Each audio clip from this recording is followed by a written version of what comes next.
Annyeonghaseyo, selamat datang di channel Oi. Monggo di subscribe, like, and comment. Dan jangan lupa aktifkan loncengnya agar tak ketinggalan updatean terbaru dari gua. Gua pribadi dengan sebesar-besarnya sangat berterima kasih dan mendoakan kalian semua yang mensupport channel ini agar bisa menuju 1000 subscriber. Jika ada 1000 subscriber, gua janji dah bakalan ubah opening yang satu ini, entah itu dihapus atau di-upgrade. Tunggu saja. Oleh karena itu, gua semangat, kalian pun puas. Kamsahamnida. Video kali ini gua akan melanjutkan dari komik sebelumnya yang berjudul Merciless atau Tanpa Ampun. Oke, mari kita kilas balik dari chapter sebelumnya.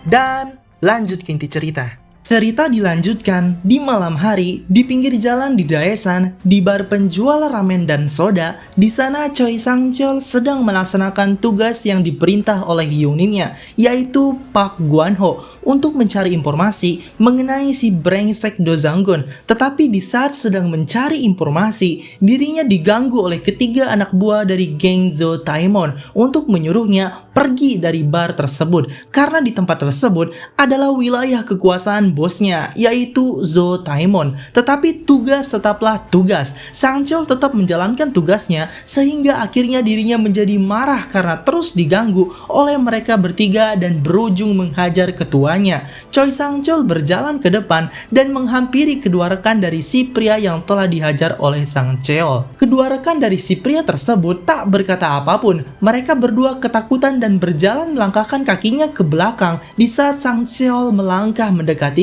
Sementara si pria ketua dari kedua rekannya, dirinya tetap terkapar tersungkur di lantai dengan memegang kepalanya yang kesakitan setelah dipukul oleh Sang-cheol menggunakan botol soju, dan kemungkinan besar pecahan-pecahan kacanya menancap di kulit kepalanya. Dan hal itulah yang membuat si pria tersebut tak bergerak dan hanya merengek kesakitan. Dirinya merengek, Kepalaku!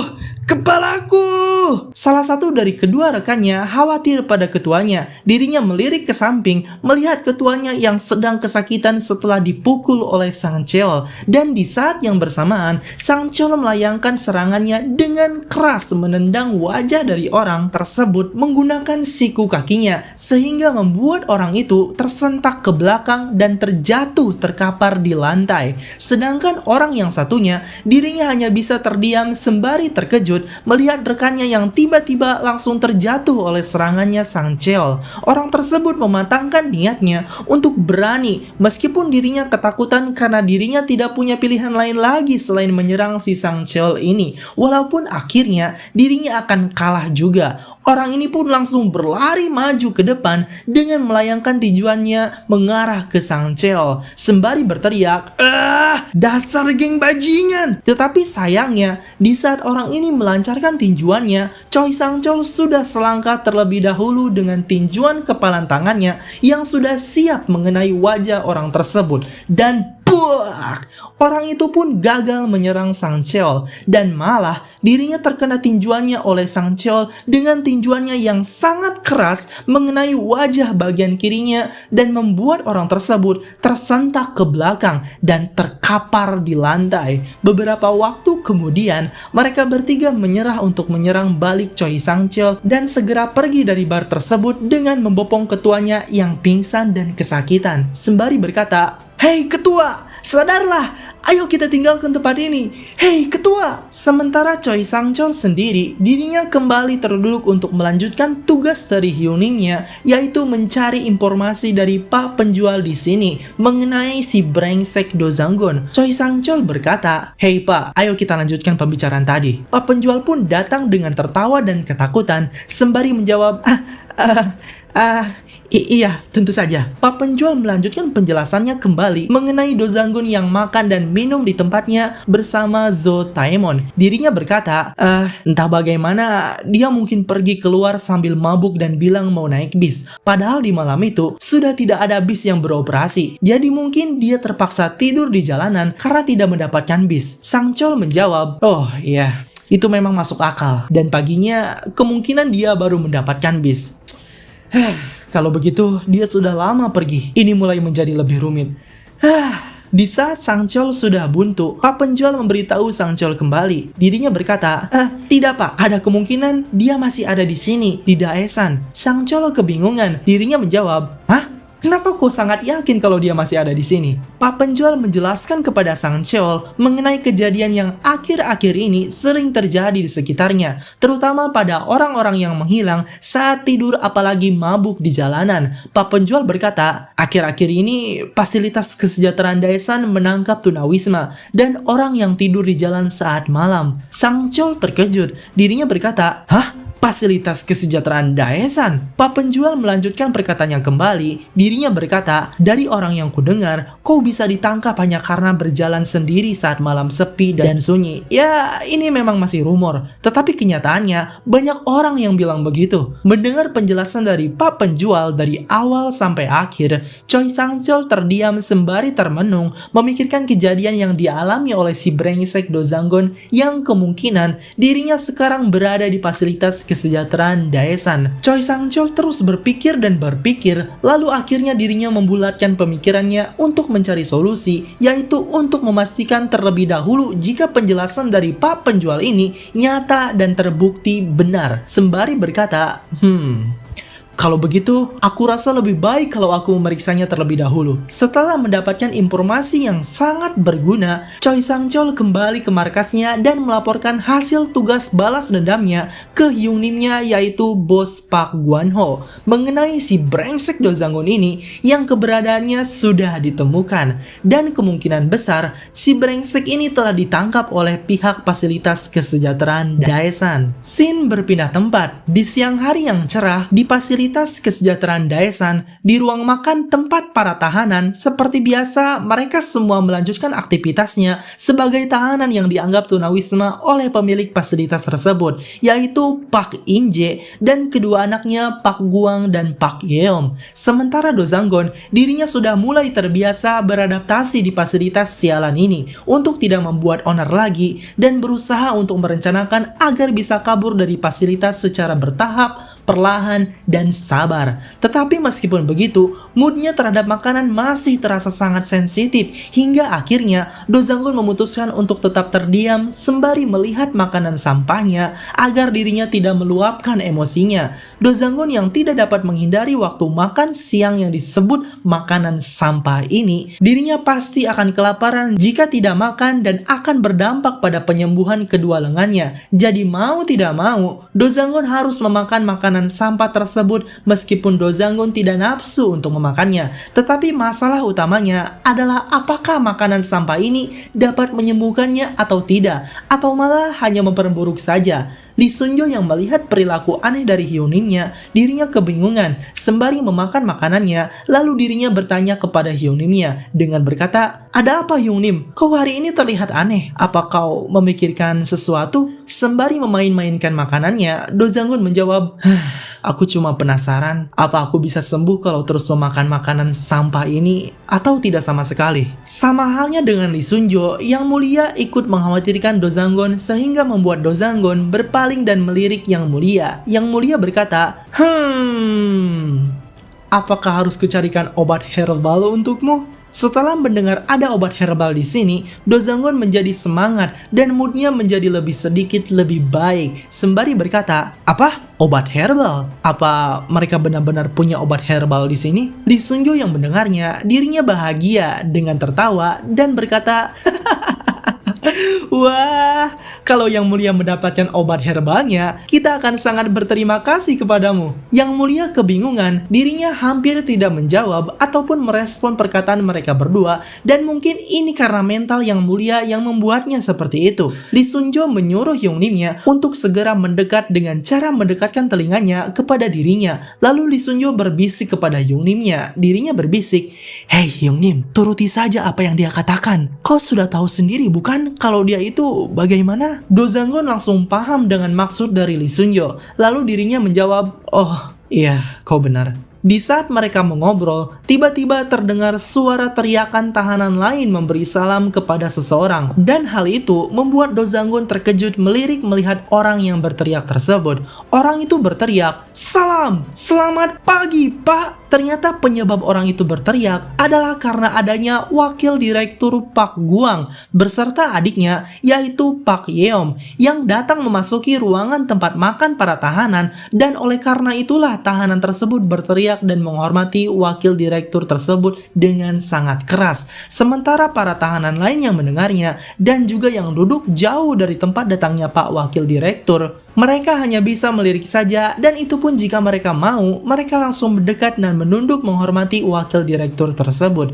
Kemudian setelah disapa oleh para tahanan lain, dari kejauhan Pak Guang menyadari bahwa dirinya sedang dilirik oleh tahanan Do Zanggun. Dan setelah itu, Pak Guang berjalan menuju tahanan yang bernama Do Zanggun ini yang sedang meliriknya. Setelah sampai berada di dekatnya, Pak Guang tersenyum bahagia sembari memegang kacamatanya dan menatapi Do Zanggun. Dirinya berkata, "Wah, lihat ini. Bukannya kau komandan Pluton 3?" Di saat Pak Guang mengajak ngobrol kepada Do Zanggun hanya terdiam sembari melirik Pak Guang. Sementara Lee Sunjo, dirinya ketakutan karena takutnya Do Zanggun akan bersikap tidak sopan lagi terhadap wakil direktur Pak Guang. Setelah selesai berbicara, Do Zanggun langsung berdiri memberi hormat dan menyapa kepada Pak Wakil Direktur. Dirinya berkata, "Halo Pak, selamat pagi Pak Wakil Direktur." Pak Guang menjawab, "Bagaimanapun juga kau sudah cukup lama di sini. Aku harap kau terbiasa dengan semua yang kami layankan. Dan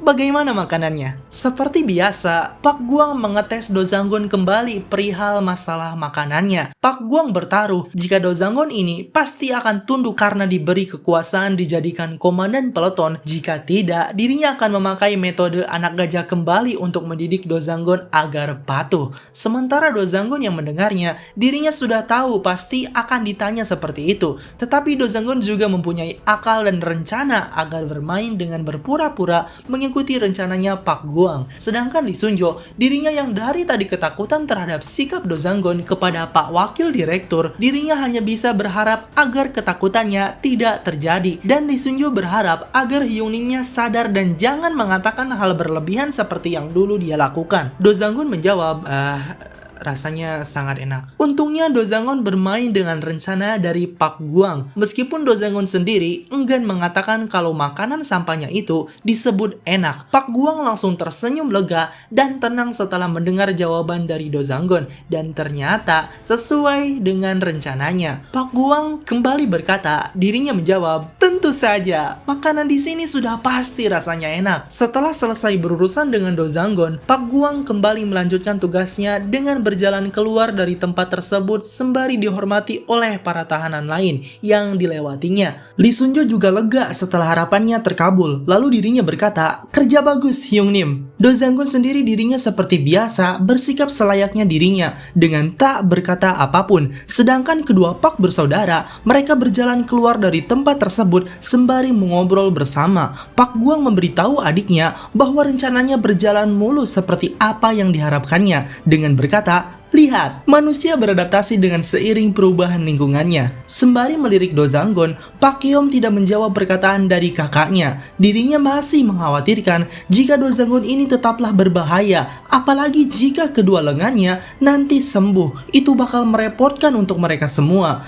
Terlihat dari pandangan Pak Yeom memang seperti biasanya, tetapi untuk kedepannya entah bagaimana Pak Yeom sendiri juga tidak tahu apa yang bakal terjadi. Mereka bertiga mengobrolkan kembali perihal obat herbal yang dibicarakan oleh Yang Mulia. Yang Mulia berkata, "Itu benar, aku tidak berbohong. Aku benar-benar bisa mencarikan obat herbal untuknya." Lee Sunjo menjawab, Ya, aku mengerti. Selesaikan dulu makananmu, Pak. Makanan adalah obat terbaik dari semua hal." Setelah melihat dan memperhatikan Do Zanggun, Pak Yeom kembali melirik ke depan dan mendengarkan kakaknya berbicara. Pak Guang berkata, "Tenang saja adikku, aku bisa menguasai Do Zanggun dalam waktu dekat ini." Scene berpindah tempat. Di belakang fasilitas kesejahteraan Daesan, di saat jam makan siang akan berakhir, mereka bertiga menuruti perkataan Yang Mulia dengan mengikutinya ke halaman belakang fasilitas kesejahteraan Daesan untuk mencari obat herbal untuk kesembuhan kedua lengannya Dozanggon dengan pergi ke pembatas dinding yang ada di belakang halamannya. Terlihat di dekat pembatas dinding, Yang Mulia sedang merogoh-rogoh sesuatu yang ada di dinding pembatas yang digali oleh Yang Mulia sendiri. Sementara Dozanggon dan Lee Sunjo, mereka berdiri terdiam menuruti perintah dari Yang Mulia dengan menunggunya untuk mendapatkan obat herbal di dinding pembatas tersebut.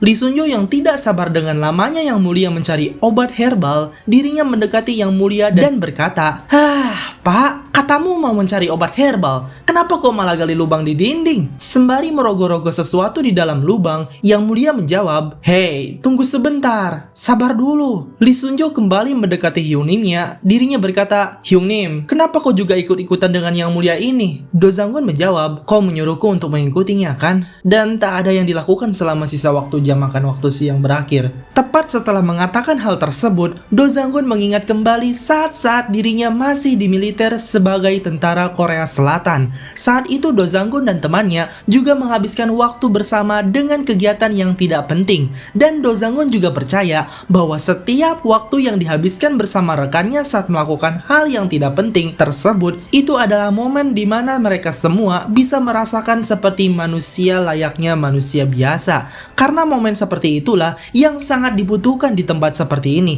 di fasilitas kesejahteraan Daesan. Setelah mengingat momen-momen tersebut, Dozanggon menjadi terdiam dan dirinya menjadi rindu dengan rekan-rekan seperjuangannya. Setelah lama merogoh, tiba-tiba Yang Mulia berteriak dengan sangat keras dan sangat bahagia. Dirinya berkata, ketemu! Lee Sunjo yang mendengarnya langsung terkejut dan langsung meresponnya dengan menjawab, benarkah? Sementara Dozanggon, dirinya hanya terkejut dan penasaran dengan obat herbal yang didapat Yang Mulia ini. Setelah mengambilnya dari dinding, Yang Mulia langsung memperlihatkan obat herbalnya kepada mereka berdua dengan berkata, ini dia obat herbalnya. Reaksi Lee Sunjo dan Dozanggon menjadi terdiam melongo setelah melihat sesuatu yang ada di tangan Yang Mulia ini. Lalu kemudian Lee Sunjo menjadi ketakutan dengan obat herbal yang ditemukan oleh Yang Mulia ini. Karena bagaimanapun juga, Lee Sunjo pikir ini bukanlah obat herbal, melainkan bayi hewan pengerat dengan berteriak,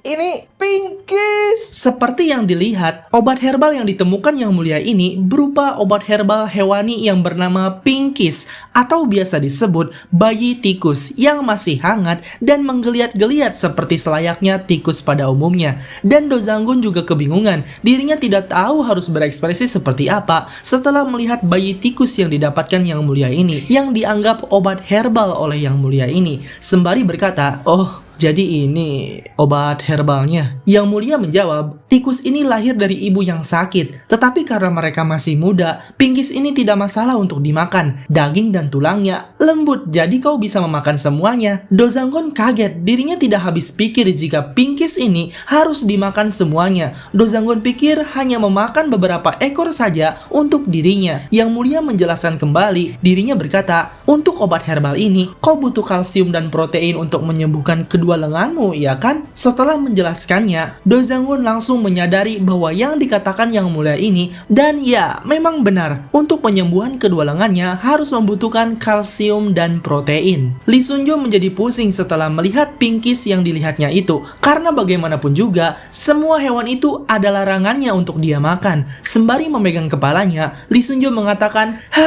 Pak, kau berlebihan sekali ini. Hyungnim, sudah hiraukan saja, ayo kita pergi. Dozanggon tidak menjawab maupun merespon, dirinya hanya terdiam dengan usaha keras dari Yang Mulia ini. Apalagi Yang Mulia ini sudah repot-repot mencari obat herbal ini, meskipun obatnya adalah memakan Pinkies hidup-hidup. Yang Mulia juga sudah tersenyum bahagia sembari mengacungkan Pinkiesnya untuk diberikan kepada Dozanggon. Jadi Dozanggon merasa tidak enak jika harus menolaknya. Dozanggon menduga jika Yang Mulia ini sepertinya belajar belajar di negaranya sendiri di Vietnam, atau mungkin di camp pendidikan ulang Samcheon, yang merupakan tempat pusat di mana orang-orang yang tidak diterima oleh masyarakat ditempatkan di camp ulang Samcheon ini. Menurut sepengetahuan Do Zanggon, mereka yang ada di camp Samcheon ini dikirim setelah ditahan dan dituduh dengan kejahatan yang mereka lakukan, dan ironisnya banyak dari mereka yang tidak bersalah dikirim ke tempat ulang Samcheon ini. Dan mungkin di saat itu Yang Mulia menjadi tahu dari jalanan saat pikirannya sedang tidak waras tentang cara bertahan hidup, seperti memakan hewani pinggis ini untuk dijadikan obat herbal. Lee Sun-jo yang semula pusing dengan kelakuan Yang Mulia,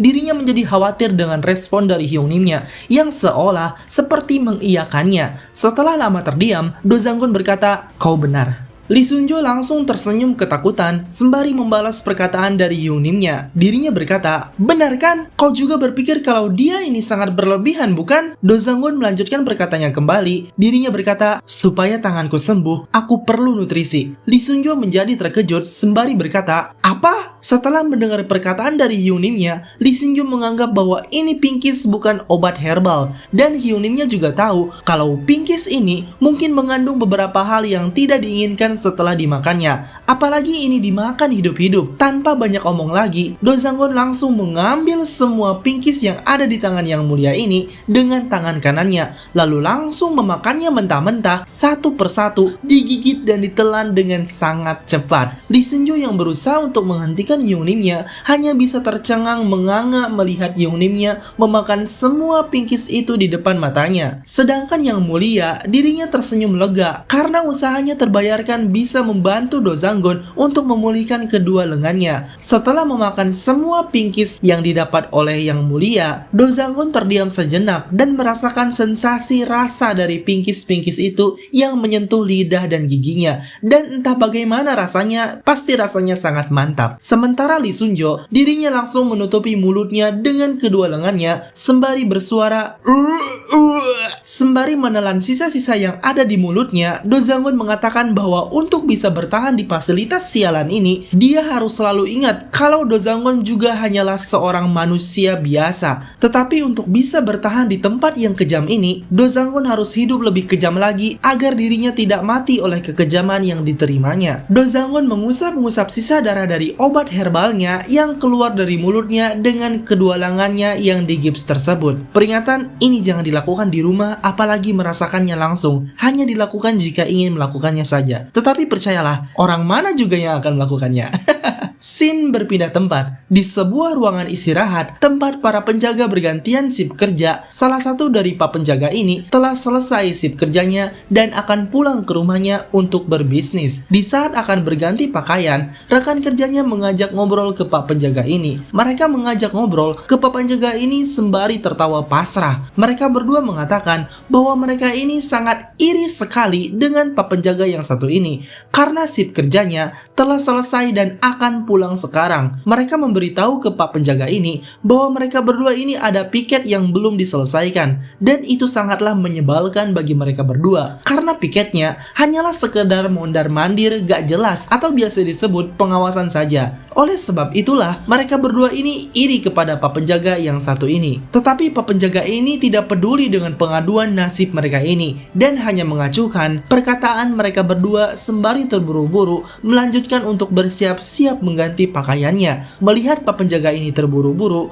mereka berdua berkomentar kembali. Mereka berdua mempertanyakan kepada pak penjaga ini bahwa kenapa pulangnya harus terburu-buru. Padahal santai saja, toh mereka berdua kagak bakal ngapa-ngapain. Bahkan mereka berdua mengejek pak penjaga satu ini bahwa dirinya itu seperti punya istri saja yang menunggunya di rumah. Padahal nikah juga belum, apalagi punya istri itu sendiri. Mereka berbicara seperti itu dengan tertawa bahagia. Tak hanya itu, bahkan mereka juga mendukung pak penjaga yang sedang buru-buru ini untuk cepat-cepat punya istri agar buru-burunya itu bisa dijadikan alasan untuk bertemu sang istri. Tetapi justru gak punya istri, mereka berdua meledek pak penjaga ini bahwa dirinya itu sangat semangat untuk mencari sang istri yang benar adanya. Tanpa banyak basa-basi lagi, pak penjaga ini langsung keluar dari ruangan istirahat tersebut dan pergi dari fasilitas kesejahteraan Daesan untuk pulang ke rumahnya dan tentu untuk berbisnis juga. Tidak disangka, niat untuk pulang malah nongkrong di tempat pedagang, tempat penjual minuman dan makanan. Bahkan pak penjaga ini bermain judi untuk bisnisnya. Mereka berjudi dengan memainkan kartu Huatu atau Ghost Stop yang ada di Korea. Kalau di Indo disebutnya main poker lah. Di saat sedang bermain, pak penjaga ini terpikirkan kembali perkataan-perkataan dari kedua rekannya yang sangat toksik itu. Pak penjaga ini mengakui bahwa komentar tajam kedua rekannya itu hampir semuanya benar, tetapi mereka salah mengira meskipun tidak mempunyai istri, apalagi hanya karena semangat dan ingin menemui sang istri, tetapi kenyataannya pak penjaga ini mempunyai seseorang yang sangat dia temui, ya mungkin pasangannya atau keluarga dan kerabatnya. Setelah lama berpikir, pak penjaga ini khawatir jika dirinya akan kalah dalam berjudi ini, dan bersamaan juga dirinya terus-menerus berharap untuk memenangkan permainan ini bagaimanapun juga, karena hanya di kesempatan kali inilah dirinya bisa mendapatkan setumpukan uang yang ada di hadapannya. Setelah 2 putaran, akhirnya pak penjaga ini mendapatkan kartu kedua yang jika dijumlahkan nilai poinnya adalah 9. Pak penjaga ini bertaruh jika dengan nilai yang lumayan cukup besar ini dirinya pasti akan menang, apalagi setelah melihat setumpukan uang yang menggiurkan di depan matanya itu. Tetapi tetap saja pak penjaga ini masih khawatir dengan nilai yang dirasa cukup buntu ini, karena masalahnya pak penjaga ini sudah tidak punya modal lagi, dan parahnya lagi, uang yang dipakai judi ini adalah uang yang dipinjam dari bandar atau pinjaman ilegal, seperti surat utang atau biasa disebut pinjol. Ya, meskipun telat menyadarinya, ya mau gimana lagi jika kepepet cepat ingin main. Pak penjaga ini sudah tidak berpikir jernih lagi, tidak bisa mundur maupun maju. Tetapi tidak apa-apa, karena lagi pula dirinya sudah pasti ditentukan, sudah pasti bakal menang. Pemain di samping pak penjaga ini memberitahukan bahwa nilai poinnya adalah 5. Setelah mendengarnya, pak penjaga ini sedikit lebih percaya diri karena nilainya lebih kecil dibanding dirinya. Pemain selanjutnya memberitahukan bahwa nilai poinnya berjumlah 7. Setelah mendengar pemain kedua, pak penjaga ini semakin bersyukur walaupun beda tipis, tetapi dirinya masih unggul. Lalu kemudian bagian pak penjaga menyebutkan poinnya. Pak penjaga ini menyebutkan bahwa poinnya berjumlah 9 dan memprovokasi ke pemain lainnya bahwa hari ini adalah hari keberuntungannya karena nilainya lebih tinggi dibanding kedua pemain sebelumnya. Pak penjaga ini tersenyum lega dan memamerkan kartu pokernya dengan sikap sombongnya ke mereka semua. Pemain terakhir tertawa kecil sembari memberitahu ke pak penjaga ini untuk memastikan kembali kartunya karena hari ini bukanlah hari keberuntungannya. Bahkan mengejek pak penjaga ini bahwa keberuntungannya adalah keberuntungan yang sangat jelek. Pak penjaga ini berteriak tak terima dengan ejekan dari pemain keempat itu, karena bagaimanapun juga nilai kartu poker dirinya lah yang paling tinggi di antara pemain lainnya. Tetapi meskipun begitu, pemain keempat tetap dengan kepercayaan dirinya bahwa dirinya lah yang sekarang paling beruntung, apalagi kartu yang didapatnya adalah kartu dengan nilai Royal Flush. Setelah mengetahuinya, pak penjaga ini menjadi terkejut histeris dan langsung memarahi pemain keempat dengan berdiri dan berteriak bahwa kenapa pemain keempat ini bisa mendapatkan Royal Plus, karena bagaimanapun juga dirinya tidak mungkin untuk mendapatkan nilai kartu yang sesempurna itu. Pemain keempat tetap tenang dan terdiam karena apapun tindakan pemain lawan, tetap dirinya lah yang memenangkan permainannya. Sedangkan kedua pemain yang bermain, mereka berdua langsung termenung memegang kepalanya karena kalah bermain, sembari memikirkan yang tidak-tidak, karena ya bagaimanapun juga berjudi adalah haram dan risikonya gak main-main, bisa gila dan berakhir mongkat. Jadi jangan main-main sama judi apapun itu.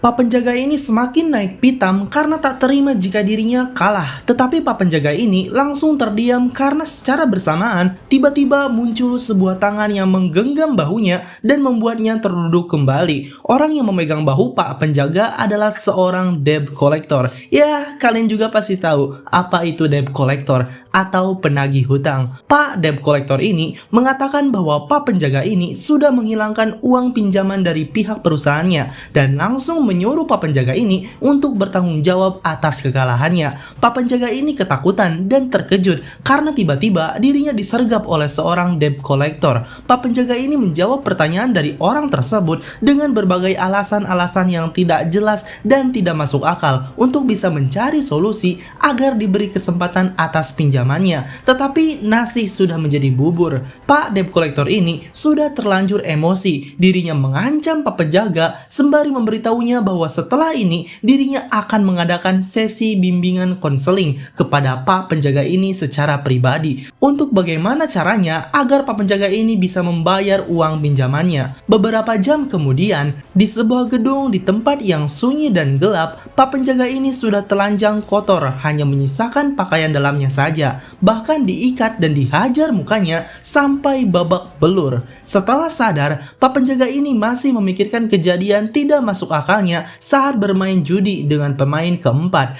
karena masih kebingungan dengan bisanya pemain keempat ini dapat mendapatkan kartu Royal Plus atau kartu sempurna. Bahkan Pak penjaga ini tidak menyadari bahwa dirinya akan berakhir seperti ini. Tiba-tiba dari depan terdengar suara pintu yang terbuka dan membuat Pak penjaga ini ketakutan dan terkejut histeris dengan suara pintunya yang kencang itu. Orang yang membuka pintunya adalah Choi Sang-cheol. Choi Sang-cheol mengatakan dengan memberitahu Pak penjaga yang sedang disekap bahwa Pak penjaga ini seharusnya tidak memikirkan kenapa lawannya bisa mendapatkan Royal Plus, tetapi seharusnya Pak penjaga ini introspeksi diri karena kenapa juga dirinya harus bermain judi padahal sudah tahu resikonya akan sebesar ini. Pak penjaga ini ketakutan sembari menanyakan siapa sebenarnya orang yang membukakan pintu tersebut karena Pak penjaga ini tidak tahu bahwa orang ini adalah Choi Sang-cheol yang akan menyelamatkannya dan akan membuat kesepakatan dengannya. Sembari berjalan mendekat dan mengambil sebatang rokok, Choi Sang-cheol menjawab bahwa Pak penjaga ini tidak perlu tahu siapa itu dirinya.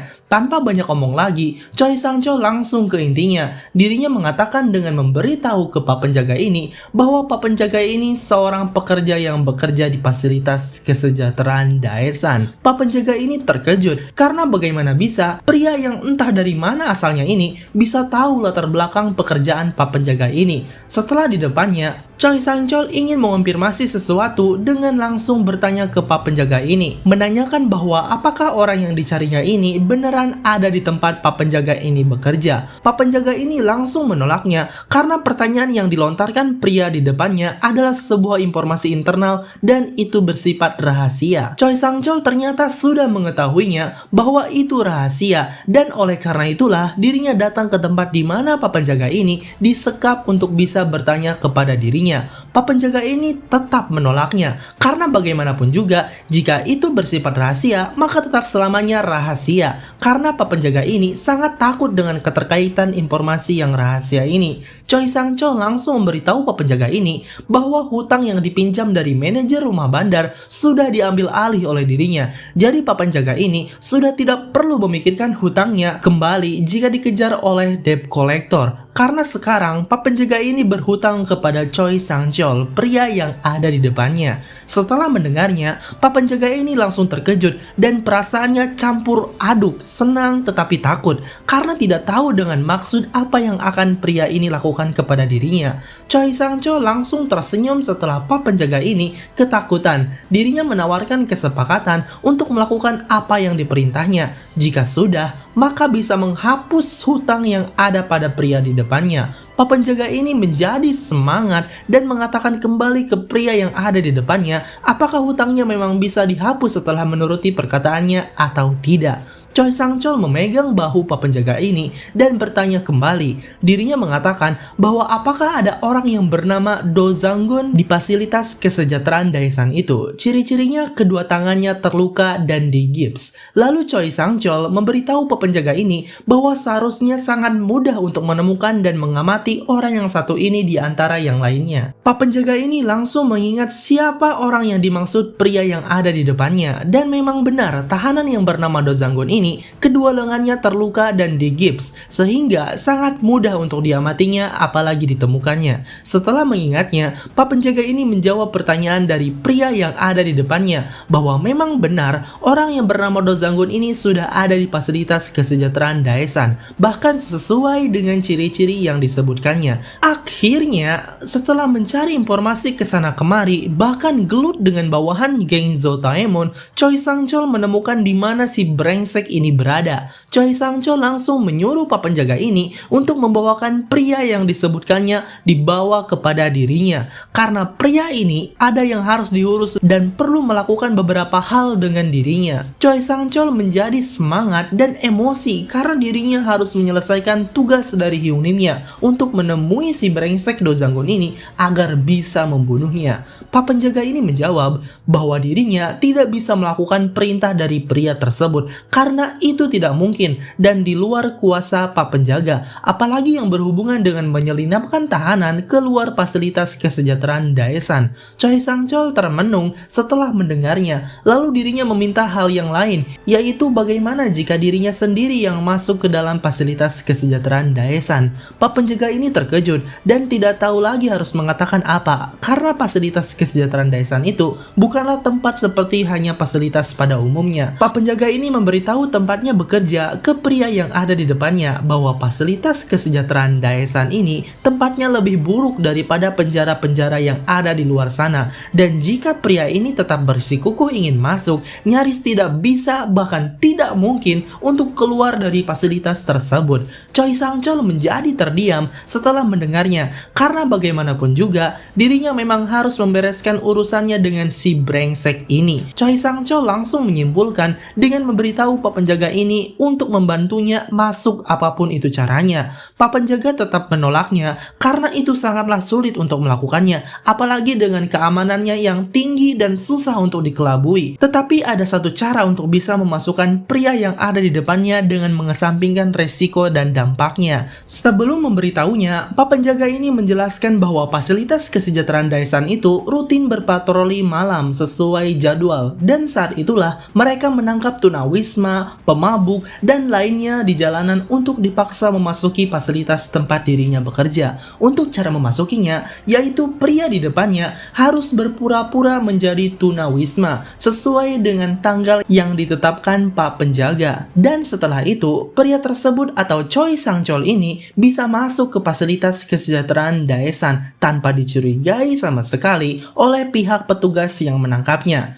Choi Sang-chol menyetujui rencana dari pak penjaga ini, bahkan sampai memujinya karena rencananya itu ternyata cukup sederhana dan mudah untuk dilakukan. Pak penjaga bertanya kembali ke pria yang ada di depannya bahwa jika sudah menurutinya, apakah hutangnya benar-benar akan dihapus dan dibebaskan dari lilitan hutangnya. Choi Sang-chol menjawab bahwa dirinya sudah berjanji, jadi tenang saja dan lakukan sesuai rencana. Karena nanti setelah tugasnya selesai, Choi Sang-chol akan mengajukan dan menuliskan surat rekomendasi untuk pembayaran hutangnya. Tetapi dengan syarat jika pak penjaga ini bisa memasukkan Choi Sang-chol ke dalam fasilitas tersebut dan mencapai tujuannya. Sesuai dengan rencana, pak penjaga ini berpatroli menggunakan mobil pembinaan milik fasilitas kesejahteraan Daesan. Setelah melewati sebuah tempat, mereka berhenti di tempat tersebut dan Choi Sang-chol yang berpura-pura menjadi tunawisma, dirinya menunggu kedatangan dari petugas yang berpatroli untuk menangkap dirinya dengan berpura-pura mabuk dan memakai pakaian tunawisma. Setelah dibawa paksa memasuki mobil pembinaannya, akhirnya mereka sampai di depan gerbang fasilitas kesejahteraan Daesan. Mereka pun turun dari mobil pembinaan, termasuk Choi Sang-chol sendiri yang sedang berpura-pura dengan ditemani oleh pak penjaga yang membuat kesepakatan dengan dirinya. Meskipun hanya berpura-pura, tetapi ini tetaplah nyata bahwa pria yang berpura-pura ini akan menjadi bagian dari tahanan fasilitas kesejahteraan Daesan, menjadi member barulah. Dan pintarnya lagi, Choi Sang-chol tidak memikirkan resiko tersebut. Jadi itulah kenapa ekspresi pak penjaga ini seperti bersalah kepada pria yang berpura-pura ini. Pak penjaga menyuruh pria yang berpura-pura ini untuk mengganti pakaiannya dengan seragam tahanan fasilitas kesejahteraan Daesan. Setelah menggantinya, pak penjaga ini memandu Choi Sang-chol untuk memasuki ruangan yang sama dengan tahanan yang bernama Do Sang-gun, yaitu ruangan peloton 3. Setelah sampai, pak penjaga membuka pintunya dan berteriak memberitahu semua penghuni di ruangan tersebut bahwa di pelotonnya ada pendatang baru, dan pak penjaga ini menyuruh semua penghuni untuk menyambutnya dengan baik. Do Sang-gun dan Lee Sun-jo beserta dengan para tahanan lain yang mendengar arahan dari pak petugas, mereka semua melirik melihat Choi Sang-chol yang akan menjadi penghuni baru di tempatnya di peloton 3. Lee Sun-jo mengatakan bahwa bagaimana bisa seseorang seperti dirinya itu bisa berakhir berakhir di sini. Mereka semua tidak tahu bahwa Choi Sang-chol ini sedang berpura-pura, bahkan saking pura-puranya sudah menjadi kenyataan dan menjadi bagian dari tahanan penghuni di ruangan Peleton 3 di fasilitas yang buruk ini yang bernama Fasilitas Kesejahteraan Daesan. Sama halnya seperti para tahanan lain, Choi Sang-chol memakai seragam khas tahanan Fasilitas Kesejahteraan Daesan. Do Sang-gun berjalan mendekati pendatang baru sembari mengatakan bahwa semoga kita semua bisa hidup rukun di Peleton 3 ini. Tak lupa juga, Do Sang-gun mengenalkan dirinya sendiri dengan memberitahu Choi Sang-chol bahwa dirinya bernama Do Sang-gun, dan Do Sang-gun ini adalah komandan di Peleton 3. Di saat sedang disapa oleh si brengsek Do Sang-gun, Choi Sang-chol menjadi tahu bahwa secara langsung Choi Sang-chol mengetahui wajah dari si brengsek ini yang ternyata begini wujud rupanya, dan kedua lengannya yang terluka di gips sesuai dengan ciri-cirinya. Choi Sang-chol tidak akan bertindak gegabah, dirinya mempunyai rencana sendiri untuk bisa membunuh Do Sang-gun ini. Setelah selesai disapa, Choi Sang-chol langsung menghormati Do Sang-gun dengan sopan dan formal dengan cara membungkuk kepada Do Sang-gun sendiri sembari berteriak membalas sapaan Do Sang-gun dengan mengatakan bahwa namanya adalah Choi Sang-chol dan menyuruh komandannya untuk tidak usah berbicara formal kepada dirinya. Do Sang-gun terkejut dengan sikap dari Choi Sang-chol ini karena tidak menduga bahwa baru saja bertemu sudah harus bicara non-formal dengan Choi Sang-chol ini. Choi Sang-chol tersenyum, dirinya memberitahu alasannya bahwa entah bagaimana dirinya tiba-tiba diseret dan dimasukkan ke dalam sini. Choi Sang-chol tersenyum menyeringai kepada Do Sang-gun sembari mengatakan bahwa jika dirinya berada di tanah Joseon ini, dirinya harus menghormati seseorang yang lebih berkuasa dari dirinya. Do Sang-gun dikejutkan kembali dengan kepribadian dari Choi Sang-chol. Bahkan dirinya tidak tahu harus membalas apa dan hanya bisa membalas tertawa bingung saja dengan sifat junioritasnya itu. Do Sang-gun menyuruh Lee Sun-jo untuk memandu tahanan Choi Sang-chol ini ke tempat tidurnya yang kosong. Lee Sun-jo menurutinya sembari tersenyum bahagia dan langsung membawa tahanan baru ini ke tempat tidurnya. Di saat memandunya, Lee Sun-jo mengajak ngobrol Choi Sang-chol. Dirinya mengatakan bahwa sepertinya yang dilihat oleh Lee Sun-jo, Choi Sang-chol ini bisa berbaur dengan baik di tempat ini, bahkan langsung to the point untuk tidak berbicara formal dengannya.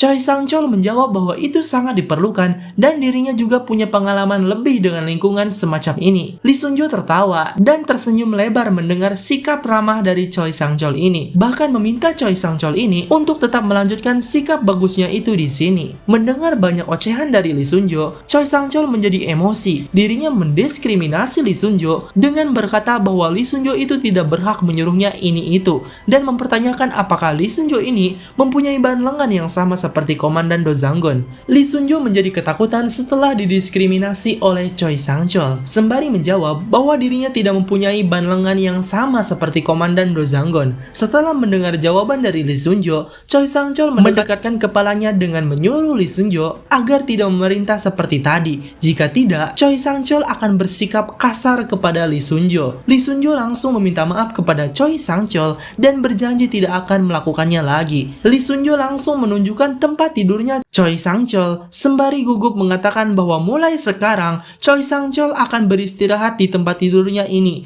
dan mendoakan Choi Sang-chol agar tidurnya bermimpi indah. Choi Sang-chol menurutinya dan menyuruh Lee Sun-jo agar tidak lupa dengan sikap so asiknya itu. Lalu Choi Sang-chol beristirahat di tempat tidurnya dengan tiduran telentang sembari memikirkan rencananya. Setelah memandu pendatang baru, Lee Sun-jo sedih melihat Do Sang-gun yang mengenakan ban lengan komandannya itu, yaitu ban lengan yang mempunyai kekuasaan atas semua tahanan di ruangannya, yaitu tanda kekuasaan sebagai komandan di Peleton 3 ini. Do Sang-gun yang menyadari kalau Lee Sun-jo itu terus-menerus melirik ban lengannya, dirinya langsung tertawa menjahili Lee Sun-jo dengan berkata bahwa kenapa Lee Sun-jo ini terus-menerus melihatnya dan juga kenapa Lee Sun-jo ini menangis pula melihatnya. Lee Sun-jo langsung memalikan wajahnya, dirinya mengatakan bahwa mana ada dirinya menangis. Lee Sun-jo hanya kelilipan angin saja dan menguap karena mengantuk. Choi Sang-chol yang melihat dari kesenangan si brengsek Do Sang-gun ini tidak mempercayai bahwa dirinya itu diculik dan ditempatkan di situasi yang seperti ini.